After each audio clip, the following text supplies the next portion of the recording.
देखिए, ये कल का चौटाला गांव का ये घटनाक्रम है। चौटाला गांव व आसपास के गांव में एक संगठित गिरोह की कुछ लड़कियां जो कि औषधि के नाम पर अमानक दवाइयां और आमजन के स्वास्थ्य के साथ खिलवाड़ कर रही है। अमानक दवाइयां जो कि औषधि के नाम पर बेच रही थी। इस संबंध में सूचना पाकर हम तुरंत मौका स्थल पर पहुंचे गांव में, तो वो इस गोरख धंधे को अंजाम दे रही थी और विशेषतः वो महिलाओं को, हमारे बुजुर्गों को घर पर जाकर के वो उनको गुमराह करती है। औषधि के नाम पर ये दवाइयां वो उनको बेचती है। इस संबंध में मैंने हमारे सीएमओ सिरसा से फोन पर बातचीत की, तो उन्होंने कहा कि निश्चित रूप से ये दंडनीय अपराध है और इस प्रकार की दवाइयों के दुष्प्रभाव से आप और हम सब लोग परिचित हैं और इस प्रकार की जो दवाइयां होती है, इन दवाइयों के दुष्प्रभाव से निश्चित रूप से अप्रिय घटनाएं भी घटती है। जब उन लड़कियों से हमने दवाइयों और मानक लाइसेंस के संबंध में पूछताछ की तो उनके पास कोई संतोषजनक जवाब नहीं था। उसके बाद हमने उनको आधार दिखाने के लिए कहा, उन्होंने अपना आधार भी नहीं दिखाया। नाम पूछने पर एक लड़की ने अपना नाम सावित्री बताया है और उसके बाद उन्होंने अपने प्रबंधक से बातचीत करवाई। उनके पास भी दवाइयों के संबंध में कोई संतोषजनक जवाब नहीं था। आप उनसे किसी भी तरह की दवाई ले लीजिए, चाहे वो लीवर की हो, गुर्दे की हो, पथरी की हो, तमाम तरह की दवाइयां वो सब्जी की तरह घर घर जाकर के बेच रही है। सीएमओ ने ये माना है कि ये निश्चित रूप से एक अपराध है। मैंने कल ही सीएमओ को व्हाट्सएप पर इस संबंध में शिकायत भेज दी।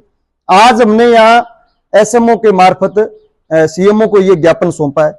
हमारी ये मांग है कि जब उनके पास ना तो कोई लाइसेंस है और ना ही दवाइयों की कंपनी के संबंध में हमें कोई जानकारी है, ना उनको कोई जानकारी है कहां से वो दवाइयां लेकर के आती है। और चौटाला गांव और आसपास के गांव में जब हमने पता किया तो हर सप्ताह वो आकर के यहाँ ये दवाइयां बेचने के इस गोरख धंधे को अंजाम देती है। हर सप्ताह वो यहाँ आते हैं। आम जनता से हमारी ये अपील है कि आप सब लोगों को इनसे सावधान रहना है। इस प्रकार की दवाइयों के निश्चित रूप से दुष्परिणाम होते हैं और आए दिन हम लोग समाचार पत्रों में देखते हैं, आसपास के गांव में हम सुनते हैं कि नकली दवाई की वजह से आम जनता की, लोगों की जान तक चली जाती है। लोग गंभीर रूप से बीमार हो जाते हैं, उसके बाद महीनों तक चारपाई में पड़े रहते हैं। निजी स्वास्थ्य केंद्रों में या बाहर जाकर के बहुत मुश्किल से लोग बहाल हो पाते हैं। बहुत सारे लोगों की जानें भी चली जाती है। तो हमें सावधान रहना है। अगर आपके पास कोई घर पर इस प्रकार की दवाइयां बेचने के लिए आए तो आप तुरंत पुलिस को सूचना दें, आप सीएमओ एसएमओ को सूचना दें। ड्रग इंस्पेक्टर इस पर निश्चित रूप से कार्रवाई करेगा। और हमारी अब ये मांग है कि इन पर तुरंत प्रभाव से इनकी इसकी निष्पक्ष जांच हो, इस संगठित गिरोह पर रोक लगे और इन पर कठोरतम कार्रवाई हो। संगठित गिरोह में इसलिए कह रहा हूं कि पहले उन्होंने एलनाबाद मेरी बात करवाई अपने प्रबंधक से और उसके बाद बठिंडा से आज सुबह से मेरे पास फोन आ रहे हैं। वो एक तरह से दबाव बनाने का भी प्रयास कर रहे हैं, डराने धमकाने पर भी वो आमदा है और एक तरह से वो प्रयास कर रहे हैं कि किसी तरह ये कार्रवाई न करवाए। मेरी सब लोगों से प्रार्थना है कि आप आम जनता इस सावधान रहे, सतर्क रहे, इन लोगों से बचें और तुरंत पुलिस को सूचना दें। आपका धन्यवाद।